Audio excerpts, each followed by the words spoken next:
Tugasku menemanimu.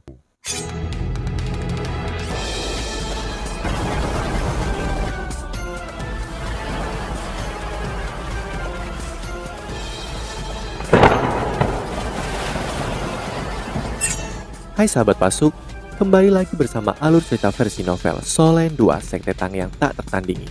Jangan lupa like, subscribe, dan nyalakan tanda lonceng. Mari kita lanjutkan. Yu Hao terkekeh dan berkata, "Kakak laki-laki, jika aku tidak berguna mengapa aku masih ingin bersaing? Aku tidak ingin menjadi beban." Energi asa langit dan bumi di tubuhnya sangat membatasi kebebasannya untuk bergerak. Itu juga membatasi jiwa bela diri keduanya, Permaisuri Kalajengking Giok Es. Lagi pula, dia bahkan tidak bisa bergerak. Keahlian Permaisuri Es dimaksudkan untuk pertempuran jarak dekat. Secara alami, dalam keadaannya itu sangat melemah. Selain itu, dia masih perlu menggunakan sebagian dari kekuatan jiwanya untuk menyerap energi asa langit dan bumi. Karenanya, satu-satunya keterampilan yang bisa ia andalkan adalah mata rohnya. Sebagai master jiwa tipe kontrol, mata roh Yu Hao telah mengalami perubahan mendasar dibandingkan sebelum ia pergi ke hutan matahari terbenam. Meskipun kekuatan jiwanya hanya sekitar 80% dari sebelumnya, kemampuan bertarungnya yang sebenarnya jauh lebih kuat. Mata rohnya yang kuat dapat membiarkannya melakukan banyak hal yang sebelumnya tidak dapat dia lakukan. Sebagai contoh, kemampuannya untuk mengendalikan indera Jingxian adalah bentuk gangguan spiritual yang berevolusi.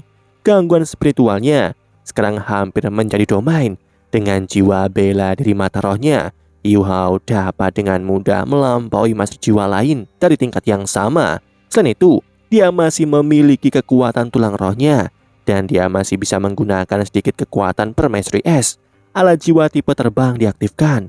Kursi Yu Hao melekat pada alat jiwa. Dia melepaskan penghalang jiwa pelindung kelas 6 untuk mencegah tubuhnya diterpa angin. Wang Dong-er duduk di sebelahnya, dan dia membawa alat jiwa tipe terbang di punggungnya juga. Semua orang naik ke langit secara bersamaan. Tujuan mereka adalah kota cahaya Kekaisaran Ryu. Tema dari turnamen elit benua yang akan diadakan adalah kembali. Ini karena dahulu kala turnamen bersejarah ini mengizinkan sekte untuk ambil bagian. Dalam ribuan tahun terakhir, skalanya telah menurun ke titik di mana hanya memungkinkan sekolah untuk mengambil bagian. Kali ini, Kekaisaran Ryu, penyelenggara turnamen, menyarankan perubahan ini dan negara-negara lain menyetujuinya, memutuskan untuk mengembalikan kriteria asli untuk turnamen tersebut. Mereka meningkatkan jumlah sekte yang berpartisipasi dan mengubah aturan turnamen. Melakukan hal itu secara besar-besaran meningkatkan skala kompetisi. Di benua ini ada lebih banyak sekte daripada sekolah atau akademi. Untuk akademi, dengan berprestasi turnamen, mereka dapat membuat nama baik untuk diri mereka sendiri dan merekrut lebih banyak siswa. Ini juga bagus untuk perkembangan masa depan mereka. Logika yang sama diterapkan pada sekte. Pengembangan sekte apapun membutuhkan bakat. Semakin individu yang berbakat, semakin besar kemungkinan mereka akan bergabung dengan sekte terkemuka. Setelah aturan turnamen berubah, hampir 2/3 dari sekte di benua ini memilih untuk ikut serta. Jika komite turnamen tidak membatasi usia para pesaing hingga di bawah 20 tahun dan menuntut bahwa setidaknya 5 anggota dari setiap sekte harus memiliki setidaknya 4 cincin jiwa, akan ada 10 kali lebih banyak tim yang bersaing di turnamen ini daripada yang terakhir. Bahkan dengan pembatasan seperti ini masih ada total 117 tim. Sebagai kerajaan terkaya di benua Dolo, menjadi tuan rumah turnamen ini bukan apa-apa bagi Kekaisaran Ryu. Meskipun begitu, mereka membutuhkan waktu 3 bulan untuk mempersiapkannya. Sebagai kota terbesar di benua ini, Kota Cahaya membangun beberapa hotel dan wisma untuk menerima tamu yang datang. Untuk acara akbar ini, mereka mendapat banyak manfaat dari pengusaha yang datang dari negeri asing. Kekaisaran Ryu juga banyak berinvestasi dalam turnamen ini karena mereka adalah kerajaan rekayasa jiwa teratas di benua. hadiah utama bukan hanya tulang roh lagi. Itu adalah alat jiwa. Tim yang menang dapat memperoleh alat jiwa kelas 9, sedangkan tim runner-up dan tempat ketiga akan menerima alat jiwa kelas 8 dan kelas 7 masing-masing. Nilai-nilai alat jiwa ini jauh lebih tinggi daripada tulang roh. Ini terutama berlaku untuk para juara. Saat ini alat jiwa kelas 9 sangat berharga dan hanya Kekaisaran Ryu yang memiliki alat jiwa kelas 9. Pada saat yang sama, peralatan kelas 9 juga merupakan ancaman terbesar bagi dua kerajaan lainnya di benua ini. Setiap tim yang bersaing merasa gatal untuk mendapatkan hadiah dan bekerja sama untuk tampil lebih baik di turnamen. Ini bukan hanya kesempatan bagi mereka untuk mendapatkan ketenaran. Ini adalah kesempatan bagi mereka untuk mendapatkan keuntungan besar. Master jiwa modern harus mengandalkan alat jiwa di samping kultivasi mereka sendiri jika mereka ingin mendapatkan kemampuan yang lebih besar. Namun biaya alat jiwa canggih membatasi sebagian besar master jiwa. Mustahil menjadi yang terbaik tanpa uang. Kota cahaya istana Kekaisaran Ryu, taman halaman belakang. Kursi roda bergerak perlahan di jalur taman. Bagaimana kabar ayahku? Mata Su Tianran tertutup. Ada selimut di pahanya dan dia tampak sangat santai. Juzi adalah orang yang mendorong kursi rodanya. Aku khawatir dia mendekati ajalnya. Tabib Kekaisaran mengatakan bahwa dia sering pingsan dan kehilangan kesadaran akhir-akhir ini, kata Juzi dengan lembut. Su Tianran terus menutup matanya seolah-olah dia tidak berhubungan dengan orang tua yang sedang sakit yang dibicarakan oleh Juzi. Ayahku selalu sangat berhati-hati dan teliti. Dia tidak berjuang atau bertujuan untuk mendapatkan jasa, tetapi hanya berharap untuk menghindari kesalahan. Dia telah melewatkan peluang besar. Ketika kita melihat ke masa depan, dia hanya akan dianggap sebagai kaisar biasa. Apa reaksi militer? Juzi berkata, mereka sejak kita mengambil kendali atas Garnison, oposisi dari militer telah menghilang. Setidaknya 2/5 militer kekaisaran telah langsung di bawah kendali kita sekarang. Dari 3/5 lainnya dari militer, sekitar 2/3 diantaranya adalah musuhmu di masa lalu. Su Tianran setengah tersenyum. Senyumnya sangat bagus, tetapi untuk beberapa alasan Juzi merasa sangat dingin di hatinya. Itu karena dia jelas bahwa Su Tianran siap membunuh ketika dia menggunakan ekspresi seperti ini. Su Tianran tersenyum ketika dia berkata, "Jangan terburu-buru. Ketika aku berhasil naik tahta, kamu dapat melakukan perjalanan jika mereka masih tidak mau mengalah." Juzi begitu sedikit, tetapi masih mengangguk dan berkata, "Baiklah." Su Tianran berbalik dan menatapnya. Dia berkata, "Juzi, ketika aku berhasil naik tahta, hal pertama yang akan aku lakukan adalah menjadikanmu ratu." Juzi mengungkapkan sedikit senyum di wajahnya dan menjawab, "Yang mulia, aku tidak bersamamu karena aku menginginkan ketenaran atau status. Aku hanya punya 2 keinginan. Pertama, aku hanya ingin bersamamu. Kedua, aku ingin menghancurkan Kekaisaran Starlo." Su Tianran mengangguk dan berkata, "2 keinginanmu akan terkabul. Performamu di militer lebih baik dari yang aku harapkan. Bahkan para jenderal tua yang keras kepala pun terkesan olehmu. Jika ini terus berlanjut, kamu akan menjadi komandan jenderalku ketika kita memulai perang kita melawan Kekaisaran Starlo." "Terima kasih yang mulia." Juzi berlutut di samping kursi roda Su Tianran. Su Tianran menggunakan tangannya untuk mengangkatnya dan berkata, "Aku katakan kepadamu bahwa kita tidak harus begitu formal satu sama lain. Jika kamu tidak menyelamatkan hidupku, aku tidak akan berada di sini sekarang. Aku memiliki banyak bawahan yang lebih mampu daripada kamu, namun hanya denganmu aku merasa nyaman." Mata Juzi dipenuhi dengan rasa terima kasih. Su Tianran tidak menyadari bahwa ada juga perasaan acuh tak acuh di belakangnya. "Bisakah aku benar-benar melakukan apa yang aku inginkan di depanmu. Di masa lalu, ada seorang pejabat yang berhutang terima kasih kepadamu, namun dia terbunuh di rumahnya setelah dia bertindak sedikit lebih bebas dari biasanya.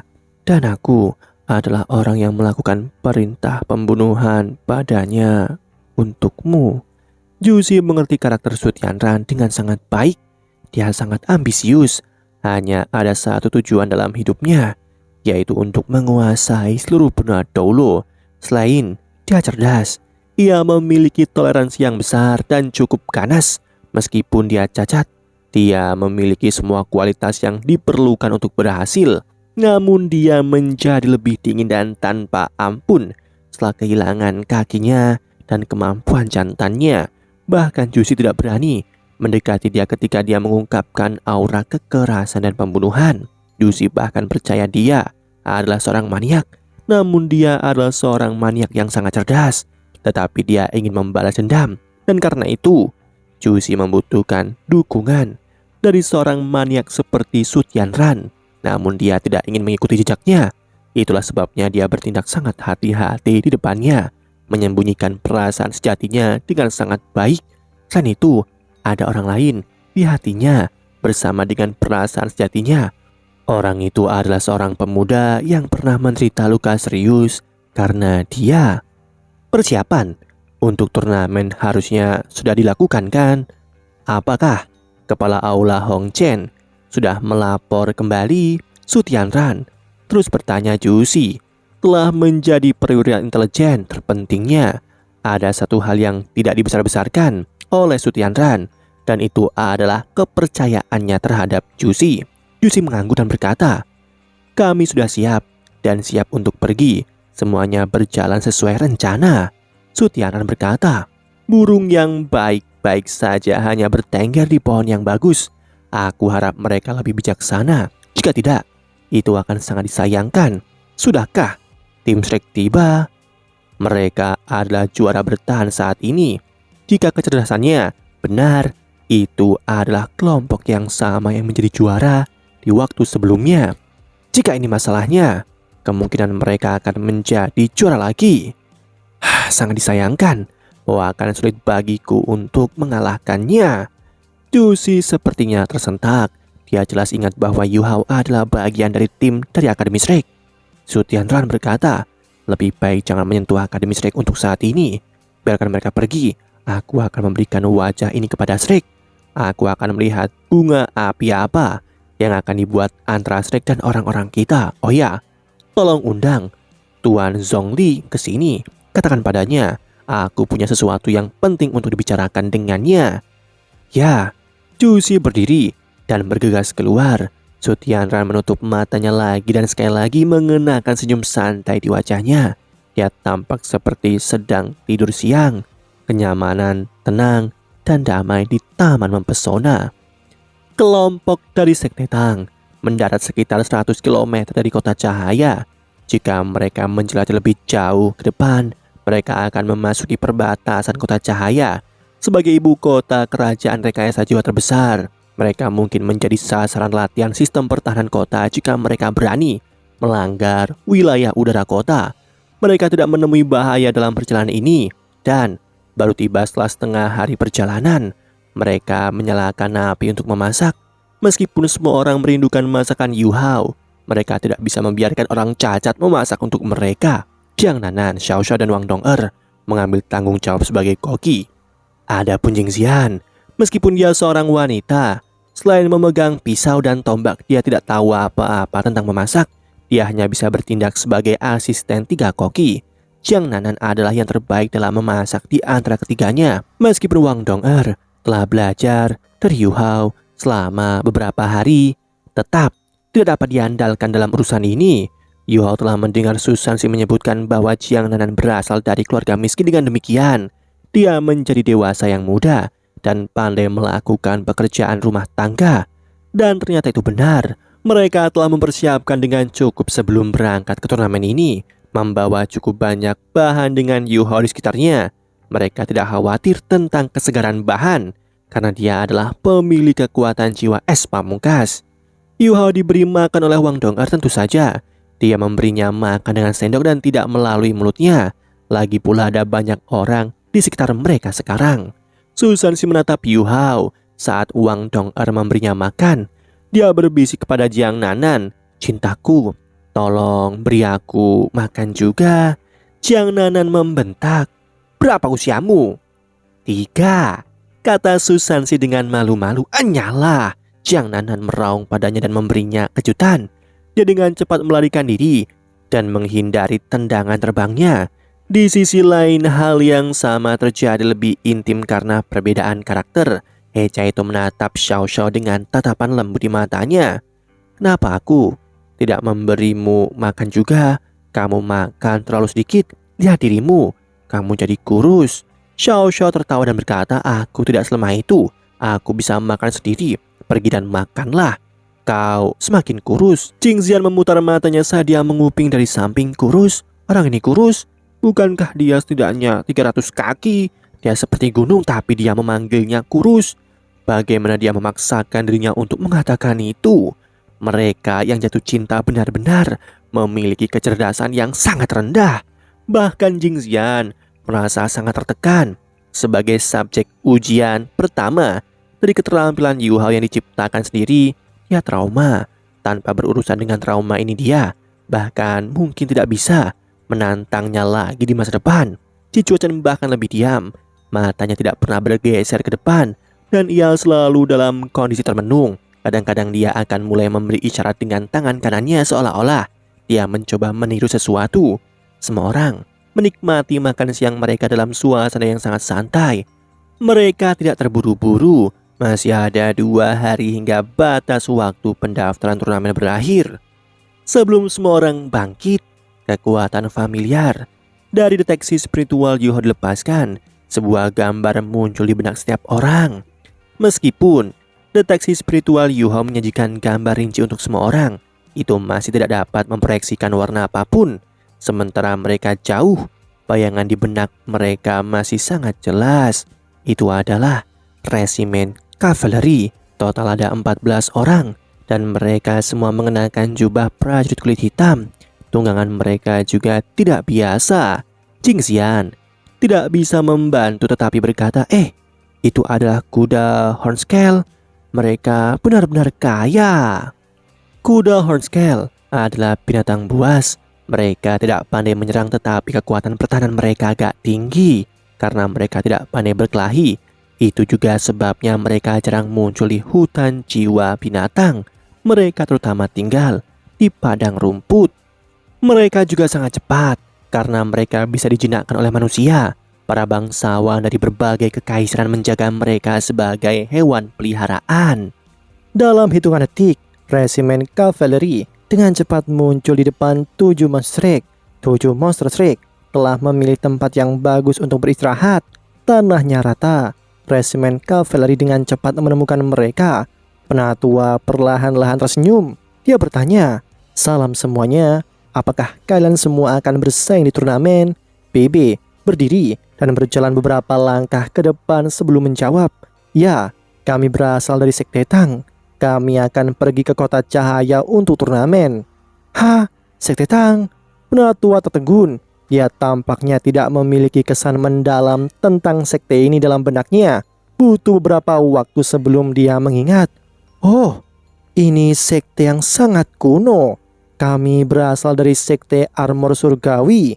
Kami juga di sini untuk turnamen. Kami lelah karena terburu-buru dalam perjalanan kami. Bisakah kami beristirahat di sini juga? Jangan khawatir, kami tidak akan mengganggu kalian semua." BB tersenyum dan menjawab, "Tentu saja bisa. Kami masih memiliki makanan yang kami masak. Jika Anda tidak keberatan, kami dapat membaginya kepada kalian semua." Penatua tertawa dan berkata, "Itu akan luar biasa." Semuanya turun. Para pengendara mulai sibuk ketika mereka berkemah dekat dengan kelompok dari Sekte Tang. Beberapa dari mereka mengambil jatah kering, sementara yang lain mengambil kantong air mereka. Seseorang bertugas menyalakan api dan memasak. Penatua memimpin 2 pemuda dan memindai semua orang dari Sekte Tang. Akhirnya, dia memperbaiki pandangannya pada BB.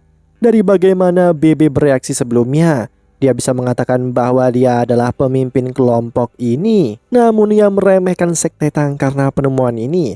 Sekte kuno ini bahkan tidak memiliki pemimpin yang berpengalaman. Apa yang sedang terjadi? Anak muda, bagaimana kabarmu?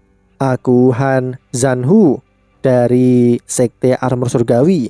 Aku adalah pemimpin sekteku. Aku telah membawa para pemuda ini untuk mendapatkan pengalaman. Bebe meneruskan berbicara dengan Han Zanhu. Aku senior tertua dari Sekte Tang. Salam untuk penatua. Penampilan Bebe yang halus sangat disukai ketika Han Zanhu menemukan bahwa dia adalah pemimpin Sekte Tang. Dia tertegun. Jadi kamu adalah Tuan B. Maaf jika tadi kurang sopan. Tidak peduli seberapa lemah Sekte Tang sekarang, itu masihlah sekte kuno. Han Zanhu menjadi lebih formal dengan kata-katanya. Han Zanhu adalah sosok senior dari Sekte Armor Surgawi. Auranya juga menekan. Saat dia memberi isyarat, dia sungguh tampak menakjubkan. Yu Hao duduk di kursi roda pohon emas dan ia mengamati orang-orang dari kelompok Sekte Armor Surgawi ini. Demikianlah kisah untuk kali ini. Sahabat Pasuk, jangan sedih, jangan bimbang, apalagi galau. Karena aku kan selalu menemanimu.